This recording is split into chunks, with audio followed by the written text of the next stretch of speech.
Баршаңызға сәлем, қымбатты менің оқырмандарым және арнамның қонақтары. Арнаға қош келдіңіздер. Мен бүгін сіздердің назарларыңызға ұмытылып бара жатырған салттарымыздың бірі қолға су құю дәстүрі туралы әңгіме оқығым келеді.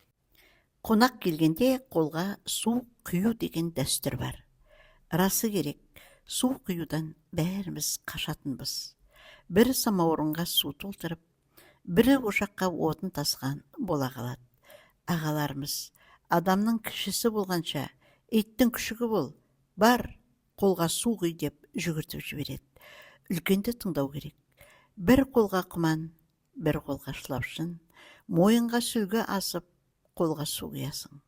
Оның да өзіндік тәртібі бар.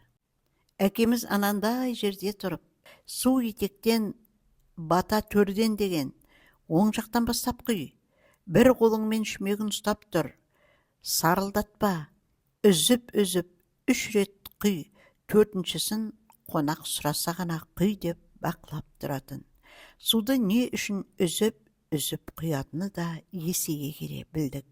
Әдетте қайтқан кісінің денесін жуындырып, мейрам суын құйған кезде ғана ожаудағы су таусылғанша үзбей құяды екен. Су құйып тұрып, қолын неге далада жуа салмайды? Адамды әурелемей-ақ, өздері-ақ жуып кірсе болады ғой, деп кір судан жиіркеніп, іштей жақтырмай тұрасың. Қариялар, молда бол, үлкен жігіт бол, көп жаса, қатарыңның алды бол деп алғыс айтып батасын беріп жатады. Егер сол кезде осының бәрі жазылған кітап болғанда, бұл дәстүрге басқаша қарар ма едім. Қолға су құюға таласа тармаса асығар ма едік, кім білсін. Қазақ халқында үйге қонақ келгенде жас баланың қолына құман беріп, мойнына сүлгі асып, ас ішердің алдында қонақтардың қолына су құйғызатын дәстүр бар. Аңыз бойынша бұл дәстүр Сүлеймен пайғамбардан қалған деседі. Дәуіт пайғамбар 30 ұлынан айырылған соң қайғыдан қан жұтады.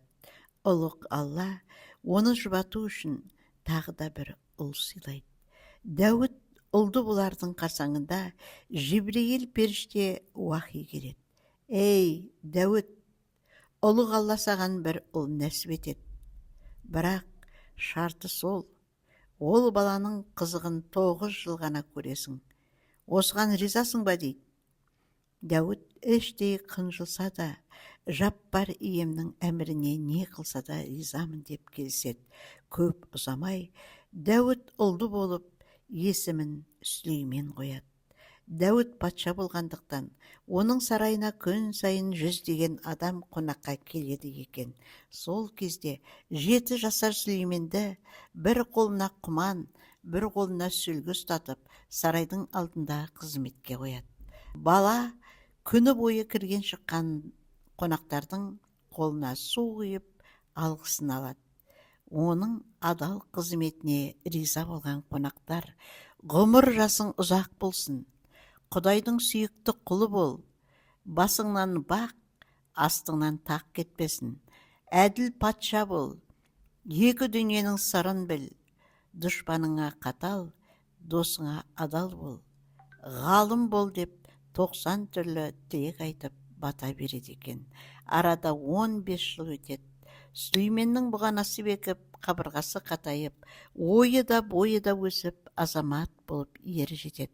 Бір күні Дәуіт ұлық Аллаға: «Уа Алла, маған ұлыңның қызығын 9 жыл ғана көресің деп едің. Бұл не хикмет?» деп сұрайды. Ұлық Алла: «Рас айтасың. Сүлейменнің пешенесіне 9 жылдық ғұмыр жаздым. Бірақ зерек ұлың қонаққа қызмет етуден шаршамады. Ақсақалдардың батасын алуға құмар болды. Күн сайын адамдар оған менің 99 есімімді айтып, шын жүректен алғыс жаудырып батасын берді. Көптің алғысымен оның ғұмыр жасы ұзарды. Менің бір есімім халық. Халықтың тілегін қабыл етпеу ұлықтығыма сын болар. Бүгіннен бастап Сүлейменге 99 түрлі мұғжиза берем.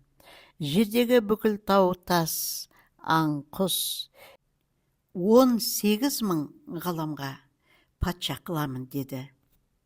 Содан бастап Сүлейменге дарымаған керемет қалмапты деседі.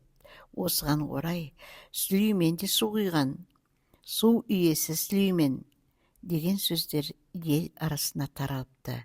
Қазір де қазақ халқы үйге қонақ келгенде жас баласының қолына құман мен сүлгі беріп, үлкен кісілердің батасын ал деп су құйғызады. Бата менен ел көгерер, жаңбыр менен жер көгерер деген тәмсіл сөз Сүлейменнен қалған екен.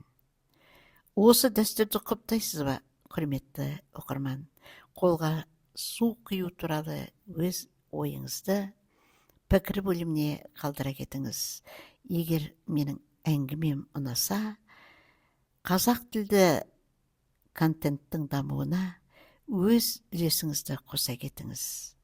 Ол үшін бар болғаны арнаға тіркеліп, қоңыраушаны қарайтып, все деген батырмасын басып қойсаңыз, менің көмбегін шығарып отыратын әңгімемді жіберіп алмай тыңдап отырасыз дегім келеді.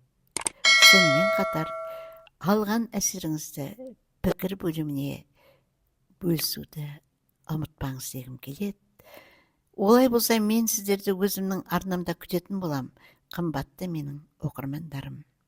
Хош, сау болыңыздар.